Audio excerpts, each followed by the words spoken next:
I didn't. Oh yeah, it's recording now. Right, I'm going to press record again. Let's start again. Yes. All right. So, hello, good morning, Cedric, who is based in Dublin and Good who I morning. met. Good morning. And we met at the South Summit last year in Madrid when you were there, interested in the startup scene. Mm-hmm. And because your clients you work with mainly are startups who are looking to accelerate in terms of sales and helping with processes. And you wrote a book, Jump, which was, when did you write the book? Yeah, I write the book. Well, I published it last year, and I spent the whole of 2018 working on it. Okay, so, and that was for the purpose of, explaining how to help organizations in terms of building a framework. Yeah, so initially it started to write a sales book, and then it evolved into creating high performance. Because when I started my research, and also based on my experience, sales is so much more, or accelerating is so much more than working on sales. You need to build a high performance organization. And so the sales book evolved into a high performance book, and what framework people can use to build that agile company to thrive in times of change. And based on this, I started to think about what people were thinking what sales was. And they worked with lots of assumptions. So people think, oh, we need to push the customer. And that's also what I thought when I was starting into sales. Or we need to slam the customers with features, which is especially in tech, what you see, oh, we are the biggest, the best, the whatever you name it. However, this is not what drives sales. And this is why I decided to launch a Jump Foundation to help founders of tech startups in being able to accelerate their revenue by being able to persuade their customers to buy their solution. Because you have so many fantastic ideas, the founders, they have developed that idea, but they don't know how to talk about it, how to sell it, either to investors or to customers. And this is why I launched an Jump Foundation. Right. Why is it that people have problems with in terms of sales? What is it because they don't understand the relationship in terms of building a relationship with the customer? Yeah, so it's also what is sales? For many people, they say, okay, it's having a nice conversation. For tech founders, what my experience is that you often see that people, they're focused on the features. And what really helps is when you build on something that one you believe in, then you have the validity that yes, there is a real demand on the market. But then exactly on the why that you can tell this through a story on why the solution matters for the customer. And it's so much more than just a sales conversation. And what my experience is, so I've been in several tech companies. I was a security consultant a long time ago. So I've joined a bunch of IT companies. And what I see is that not such a pretty picture about how sales is being trained. Many of the sales trainings are focused on the features. And then if you look at many trainers, those people have never done sales at all. So if you see then what many sales trainings are about, they talk about the what, but they don't talk about how to say things, why to say certain things, why to build up your story, why your origin story, why what you say comes from you really matters. And this is something that I aim to change with the Jump Foundation. Right, because you're focusing on the why. Yes, it all starts with a why. And this is something, it's so much more than a sales training. It's really starting with the why do you matter? Why does the solution matter? And why you? So when we start with the sales trajectories, we really start with the beginning. And that's why we have the name, Jump Foundation. You start with the foundation. When you know it, then you can move forward. Right. It's my experience, many tech companies, they lost the why. And they focus on the what. For example, we will be a CRM of the SMB, or we will be the Google of whatever, you name it. And that's the what. And when you have a what message, then you start pushing your solution rather than understanding why you matter. So it's such a fundamental difference. Right.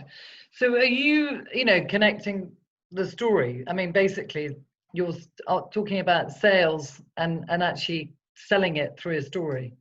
Exactly. Yeah. So So making it more interesting. yes, it's making it compelling. I mean, when you look at selling, some people might say it is. I'm going to use a dangerous word. It's manipulating, and that when it is pushy. However, for hundreds of thousands of years, I'm a historian, by the way.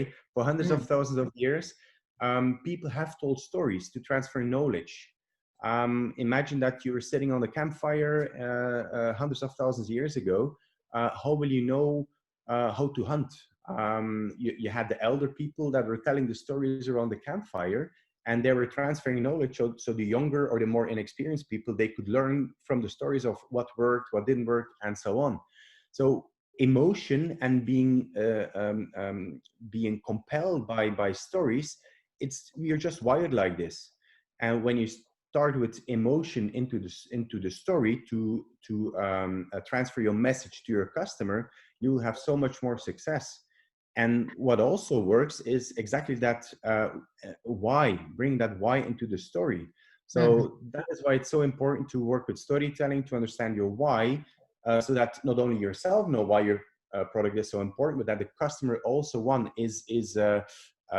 pulled into the story and understands why your product matters, why it is important to him or to her. Right. So you're training basically the sales people to sell the why.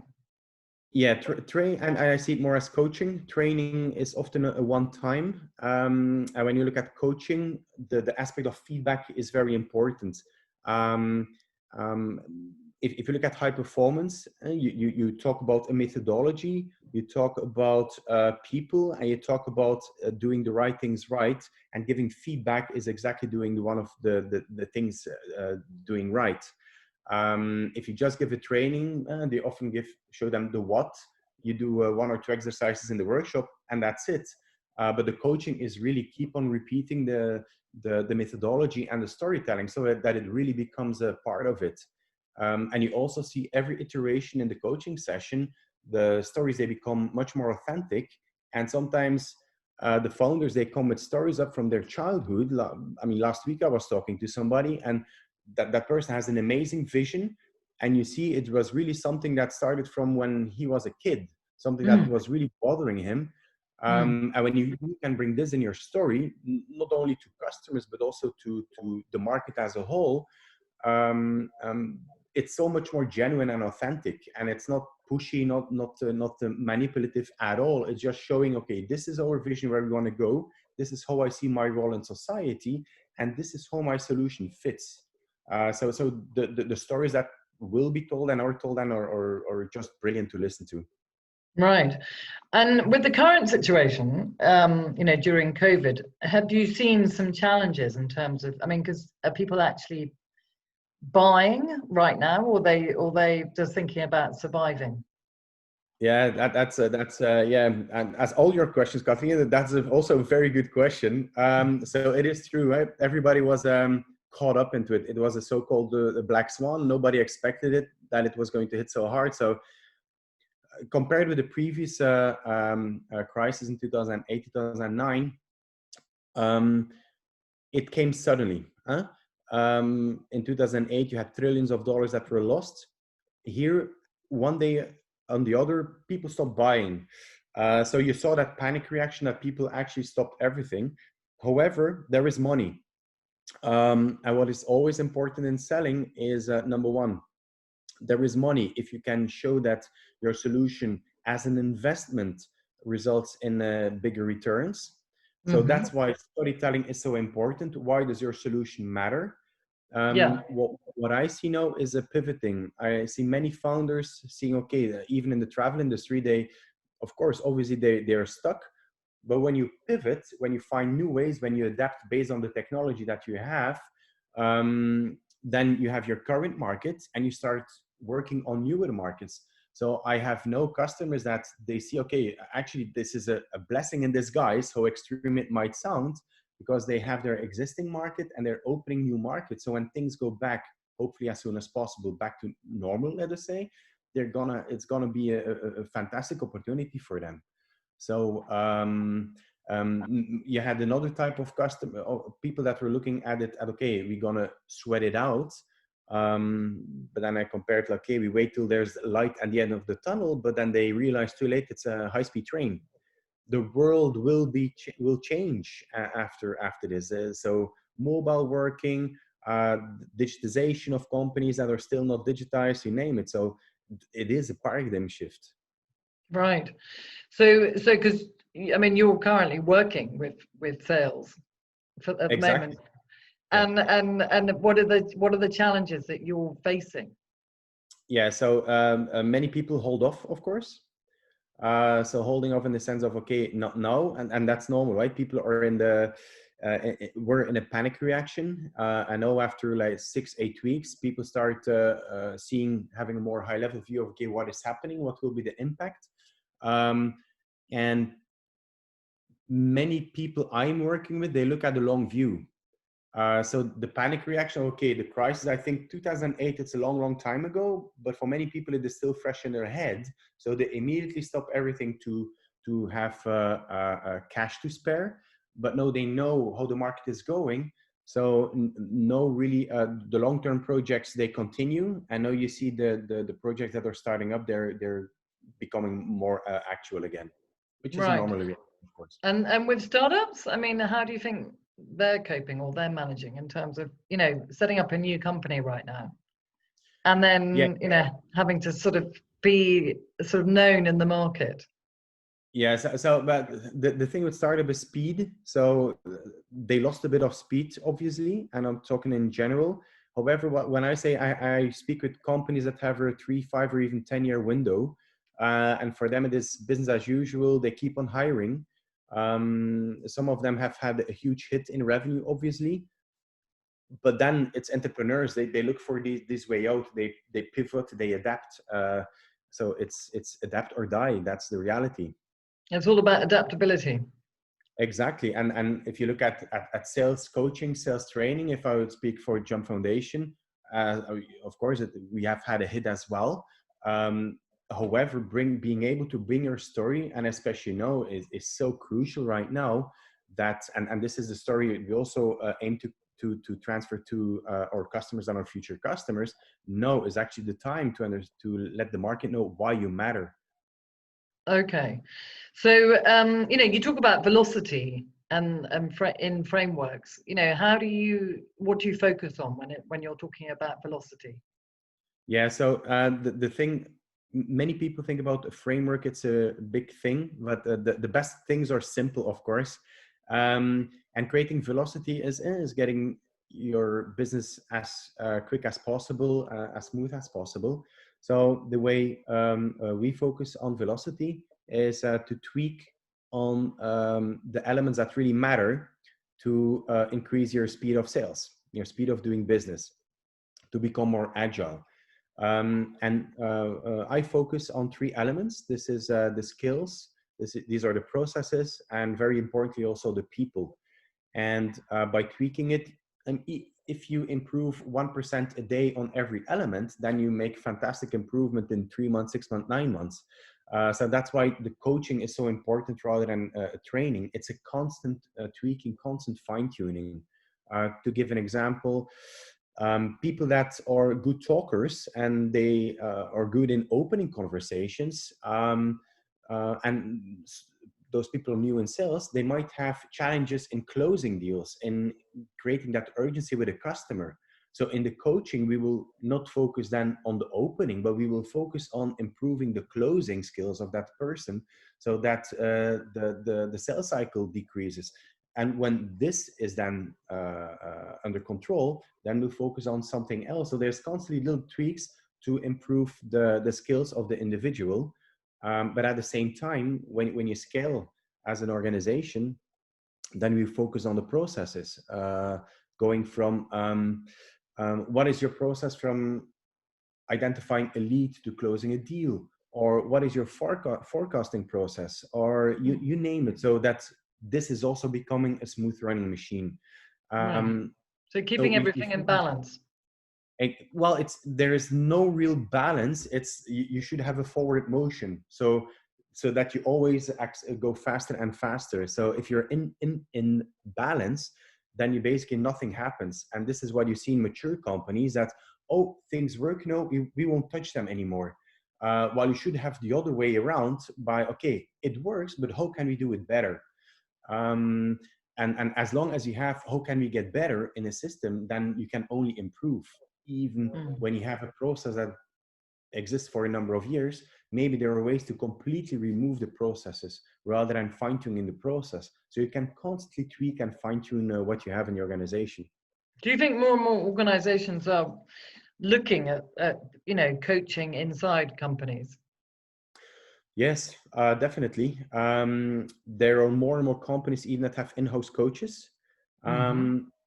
Because that constant improvement is so important. If you won't be an agile company, then you won't be around. And for an agile company, you need to create a learning environment. And a learning environment, you need to be able to give feedback. So, and you cannot do it in a traditional top-down organization. So there are a number of, again, fundamental steps that organizations need to take. But yeah, definitely coaching is more and more important. Because feedback is important. Exactly. And the way of giving feedback. So actually, I coach on this as well. And the things what I say, okay, when I either a shadow a call or when we did a coaching session, I ask, okay, what are two things that go well according to their point of view? And then what are two things that you can do differently next time? And then I give the same type of feedback. And before we go there, it's very important that you are in a safe environment, that the feedback that we give, it's not personal, but it is to improve the skills. And once you have that safe environment, then you can give feedback, then you can learn, and that's again, that increases.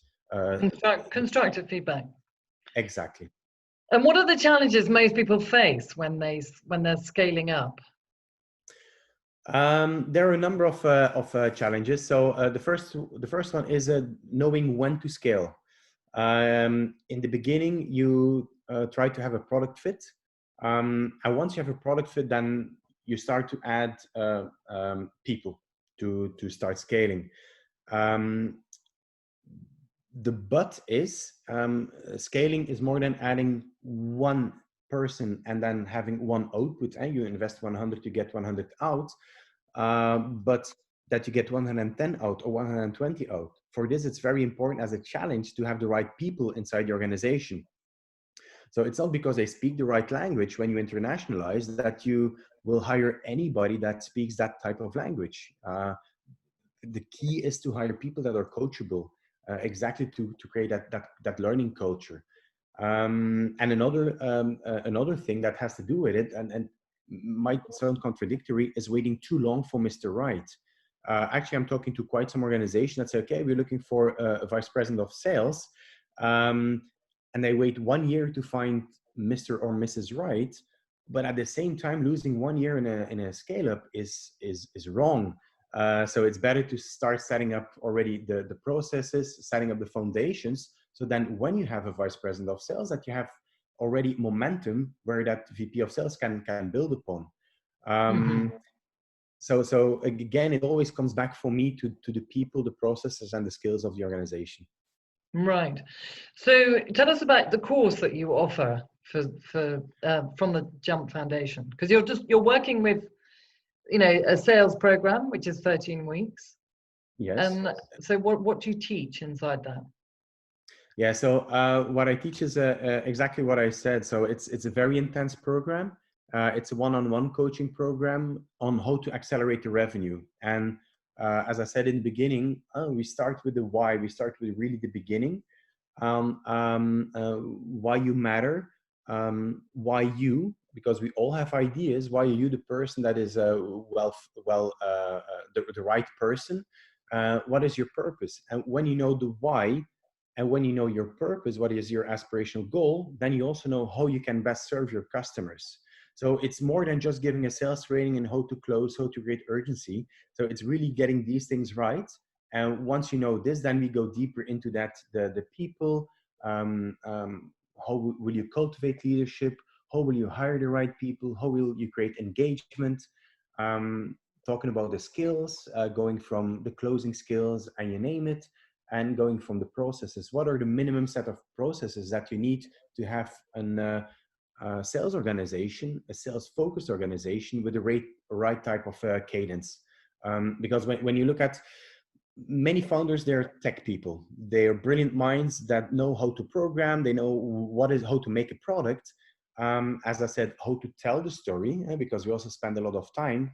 This is where the gap is, and I help them in bridging that gap by helping them building that foundation and by helping them to tell that story. Right. You also help in terms of, as well as processes, you help find the right people. Well, we are not a staffing agency, of course, but we do help. What are with the process? Well, no, we do help with what type of people you need, and especially once they're on board, how to cultivate them, how to cultivate leadership, because you need leaders in an organization. And what type of people do you need? Like, my thing is people should be coachable. I said already a few times. And for me, it's far more important to have a non-native speaker when you enter a market, but who is extremely coachable, than having somebody who speaks the language but is not coachable. As I said, so there are people exist who aren't coachable.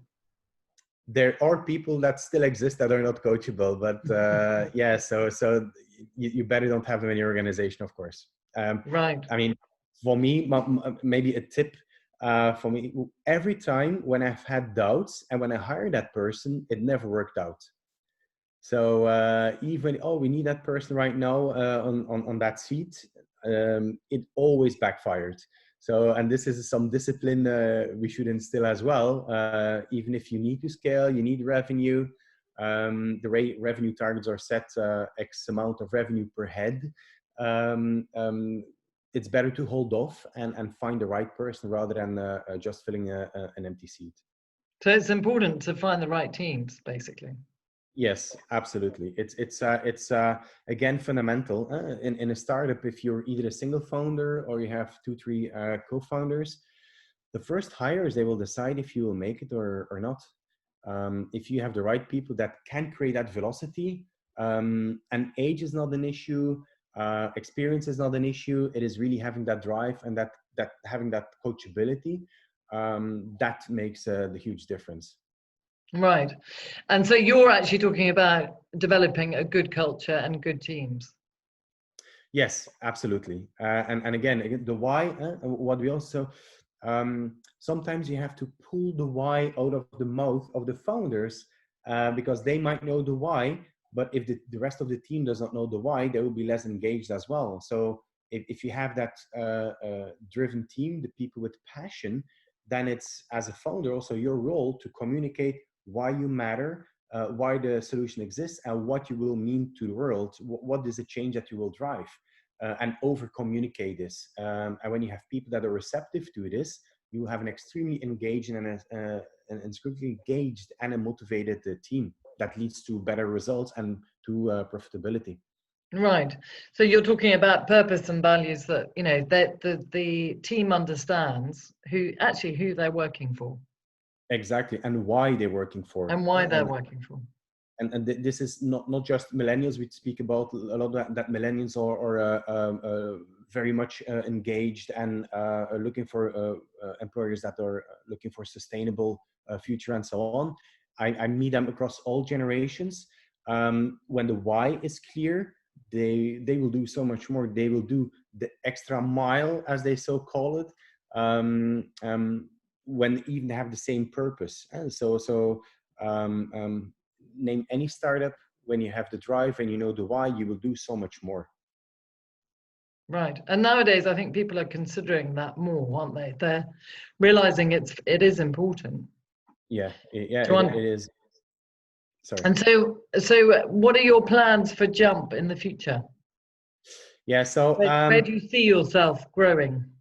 Yeah, first of all, getting traction, of course, and for this, looking for collaboration on looking at people that have the same type of values as us, looking at the same type of founders we can work with, and in building that community of people that can learn from each other. So we are just at a start, of course, but we really are looking forward to build that community, not only with our customers, but we want to bring our customers in contact with each other so that they can learn from each other. And then, of course, if you look on the things that are now coming up, because we want to help the people being successful. Waste, if you know that the big majority of the startups, they fail, but they can be helped with a few tweaks, going from a product fit to having those processes. We are launching a 30-day challenge to help people that have an idea by setting up a number of foundational elements. They have 30 days to have from idea to I'm going to call it a launchable product, rather than having people that have an idea and they dabble around for 4, 5, 6 months. We help them doing it in 1 month. And then on the other hand, we will launch a program that will go really deep with the founders, looking into those whys, from the aspect on the product, from the aspect on the sales, the go-to-market, and people and leadership development, see where they are now, and according to what culture they are building, where they can be and should be in the next couple of years. So we are building something on these two ends of the offering. Right. And how do people sign up for that offering, for the 30-day challenge? So you can go to www.jump.foundation and then click on the 30-day challenge, and then you get a free ebook. And then when you download this, you can later just volunteer to participate on the program. Nice. So that's on offer now, is it? That's on offer now, yes. Great. And when you say, I mean, your values, talk about your values, and who would be your ideal customer? Ideal customer is somebody with a dream. If you talk, so the ideal customer is somebody with a dream that wants to change the world. The reality is we have a bunch of challenges coming up. There is a big challenge with the climate change, population explosion. We have the challenges of the crypto coins, so the decentralization, political issues going on. And the sooner we are over this gap, the better. And if you look at the big visionaries like Elon Musk, the guys say, okay, I'm doing it, and he's doing it, and he's really building that movement. The ideal founder has also a similar vision and is looking on how to translate it into a vision that he can easily, or she can easily translate into something that can evolve into a movement, because then you have people that want to work with you and will work with you and go the extra mile. And then our role into this is bringing them in contact with others and helping building them that story. Nice. We are not looking for people that have 1,000 ideas and will try something here and try something there. We really are looking for the long-term vision. Very good. And also building your community. You say, I mean, you want to build a community of people that kind of collaborate and work together. Exactly. So those are the people that are the change makers, who are, sort of can work in sync. Yeah, so there are so many sectors that are doing so many great things, and I don't see my role as being a top-down and directing everything. No, we have people from community, from the let me say, from the travel industry that can learn maybe from a sector we have completely not thought about, but by talking to each other, they can have new ideas on how to build their organization and bring it to the next level. And I see our role there as being a facilitator, because the more communication we can do, the more we can help others contribute to each other's success. Great. Sounds great. Well, thank you, Cedric, for talking to us on People on the Grid. And we look forward to seeing more from the Jump Foundation. And if people want to find out more about it, it's www.jump.foundation. Yes, that's it. Thank you very much, Katrina. Thank you.